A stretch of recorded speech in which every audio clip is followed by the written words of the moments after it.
اس کے بعد حضرت حسن کی خلافت ہوئی 6 مہینے، لیکن اب جب جنگ کا معاملہ ہوا تو حضرت حسن نے دستبرداری اختیار کر لی، حضرت معاویہ کو تسلیم کر لیا خلیفہ۔ حضرت معاویہ صحابی ہیں، کاتب وحی ہیں،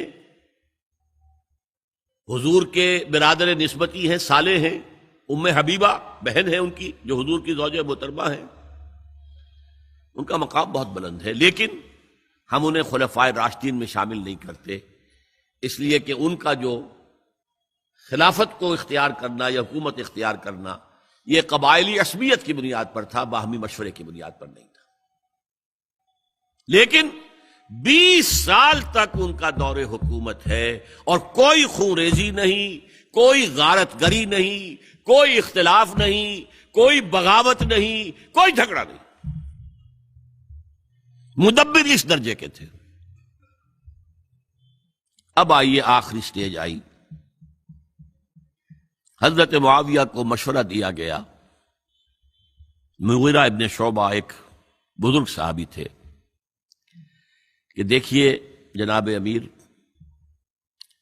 مسلمانوں میں اختلاف ہوا، 4.5 سال 5 سال خانہ جنگی رہی، اب اگر پھر معاملہ آپ کے انتقال کے بعد ایسے ہی چھوٹ گیا تو اختلافات ہوں گے، جھگڑے ہوں گے، مختلف دعوے دار سامنے آئیں گے، جنگیں ہوں گی، پھر دوبارہ جو ہے فساد ہو جائے گا، آپ کسی کو نامزد کر دیجیے۔ اور پھر مشورہ دیا اپنے بیٹے یزید کو نامزد کر دیجیے۔ حضرت معاویہ ریلیکٹنٹ رہے، لیکن اس کے بعد انہوں نے مان لیا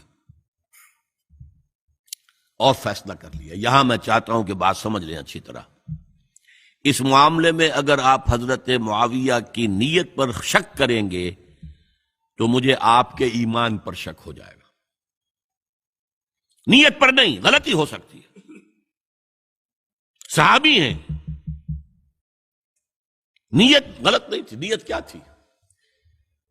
اور میں سمجھتا ہوں 100% درست تھی کہ اب اتنا پانی گزر چکا ہے پل کے نیچے سے وقت کے دریا میں کہ بارے صحابہ سب رخصت ہو چکے، اب اکثریت 9 مسلموں کی ہے، عصبیتیں بھی ہیں، قبائلی عصبیتیں ختم تو نہیں ہوئی،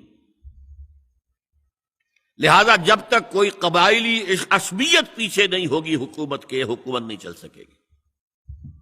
یہ ابن خلدون کا لفظ ہے، عصبیت، کوئی چیز جو جوڑے آپ کو۔ تو دینی عصبیت اب کمزور پڑ گئی ہے، اس لیے کہ حضور نے جن کو تربیت دی تھی وہ اب گئے، اکثر و بیشتر گئے۔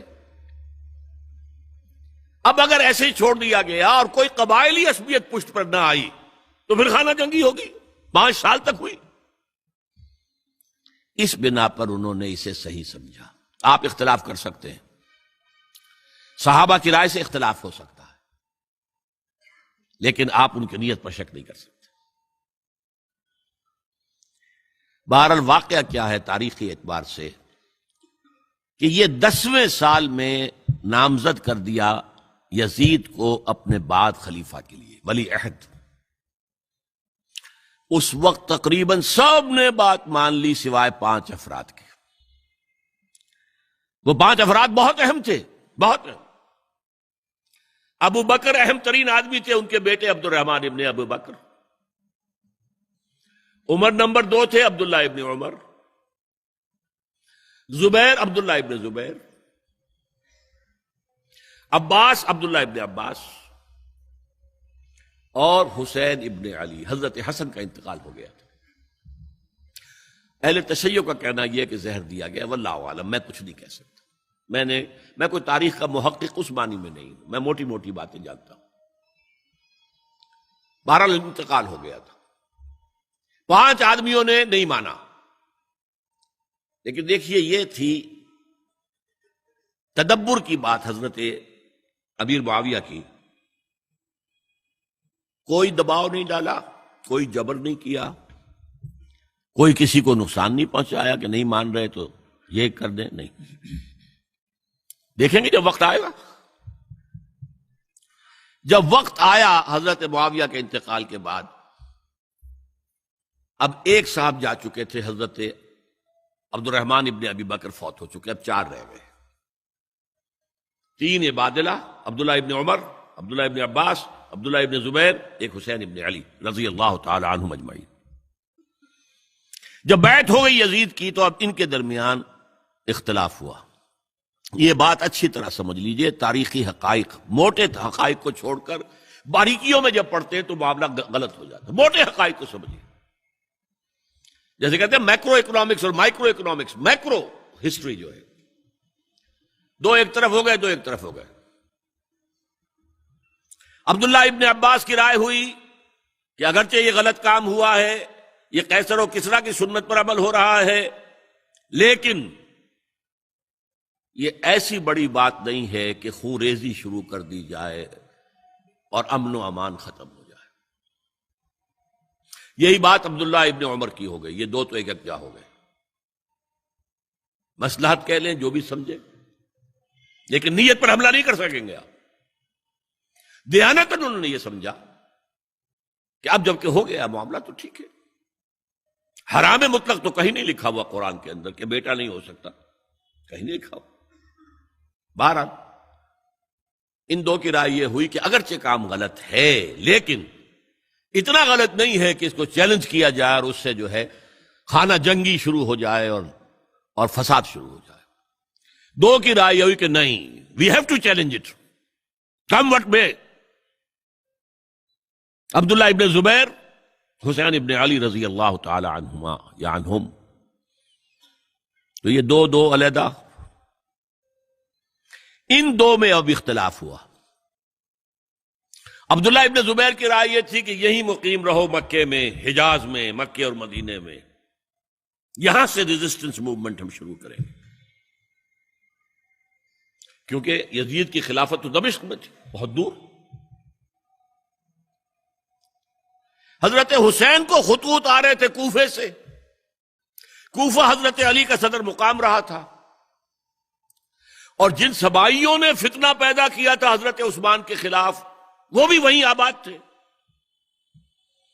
انہوں نے خطوط کا تاطا باندھ دیا، آپ آئیے ہم آپ سے بیعت کریں گے اور کھڑے ہوں گے اور مقابلہ کریں گے اور اس یزید کی حکومت ختم کریں گے۔ ڈاک کے تھیلے بھرے ہوئے۔ حضرت حسین نے فیصلہ کیا کوفے جانے کا، بہت روکا۔ عبداللہ ابن عباس بہت ان سے بزرگ تھے عمر میں، اور ویسے بھی ایک اعتبار سے نانا تھے، ایک اعتبار سے پڑدادا تھے۔ حضرت عبداللہ ابن عباس حضور کے چچا زاد بھائی تھے، تو نانا ہو گئے کہ نہیں؟ حضور نانا تھے کہ نہیں؟ اور حضور کے چچا تھے حضرت عباس، ان کے بیٹے ہیں یہ۔ تو اس اعتبار سے حضرت علی رضی اللہ تعالیٰ عنہ کے کیا ہو گئے؟ چچا۔ بہرحال میں کچھ گڑبڑ کر رہا ہوں اس وقت۔ وہ دوڑتے جا رہے تھے کہ حسین خدا کے لیے مت جاؤ، خدا کے لیے مت جاؤ، یہ کوفی تمہارا ساتھ نہیں دیں گے، الکوفی لا یوفی، کوفی وفا نہیں کرتا وعدہ، اور خدا کے لیے اگر جانا ہے اپنے گھر والوں کو یہاں چھوڑ جاؤ۔ بس حضرت حسین پر رضی اللہ تعالی عنہ جو ایک کیفیت تھی، انہوں نے سب باتوں کو نظر انداز کیا۔ وہاں ہزاروں لوگوں نے مسلم بن عقیل جو حضرت حسین کے نمائندے کی حیثیت سے پہلے گئے تھے، ان کے ہاتھوں پر بیعت کیا، وہ خطوط آ رہے تو اور بھی بات پختہ ہو گئی۔ ابھی راستے ہی میں تھے کہ پتہ چلا کہ ابن زیاد گورنر بن کر آیا ہے، اور اس نے جو وہاں پر تشدد کیا ہے اور ڈنڈا برسایا ہے، سب بیعت ویعت توڑ کے گھروں میں چھپ گئے، اور مسلم بن عقیل جو ہیں وہ بے یار و مددگار شہید بھی کر دیے گئے۔ حضرت حسین نے ارادہ کیا کہ واپس ہو جائے مدینے کی طرف۔ اب مسلم بن عقیل کے بیٹے جو ہیں، وہ عرب کی ایک غیرت ہے، ایک آنر جسے آج کل کہتے ہیں، ہم اپنے باپ کا بدلہ لیے بغیر نہیں جائیں گے۔ اور حضرت حسین کی شرافت اور مروت، یہ لوگ میرے ساتھ آئے تھے نا، میرا ساتھ دے رہے تھے، اب میں ان کا ساتھ کیسے چھوڑوں؟ بہرحال وہ حادثہ فاجعہ ہو کر رہا، اور اس میں سب سے بڑا سبب جو بنا ہے وہ میں چاہتا ہوں جس کی طرف کسی کی نگاہ نہیں گئی۔ افسوس یہ ہے کہ میرا اس پر جو کتابچہ ہے سانحہ کربلا وہ آؤٹ آف پرنٹ تھا. کوشش تھی کہ آج یہاں وہ پیش کیا جاتا. مختصر ترین، لیکن آپ دیکھیں گے کہ کلیئر ہو جاتی ہے ہسٹری. 2 کتابچے ہیں. شہید مظلوم، میرے نزدیک مظلوم ترین شہید حضرت عثمان رضی اللہ تعالی عنہ، اور سانحہ کربلا، بہت بڑا سانحہ ہے، اس میں کوئی شک نہیں. حضرت حسین کے صبر اور مثابرت اور استقلال اور شجاعت یہ مثالی ہیں تاریخ کے اندر. اپنے سامنے جو ہے اپنے ایک ایک کر کے چراغ گل ہو رہے ہیں. خاندان سارا ختم ہو رہا ہے. شیرخوار بچے شہید ہو رہے ہیں. وہ تو ایک بچہ بیمار تھا، حضرت علی بن حسین زین العابدین رحمت اللہ علیہ، وہ بچا ہے. لیکن اصل میں شرافت اور مروت جو ہے وہ بسا اوقات اپنی شرافت کی وجہ سے مار کھا جاتی ہے. حضرت حسین سے میرے نزدیک یہ ایک اسٹریٹجک مسٹیک ہوئی کہ جب کوفیوں کا لشکر سامنے تھا تو وہاں کھڑے ہو کر ایک ایک کا نام لے گا، فلاں ابن فلاں، کیا تم نے مجھے خط نہیں لکھا تھا؟ اے فلاں ابن فلاں، کیا تم نے مجھے خط نہیں لکھا تھا؟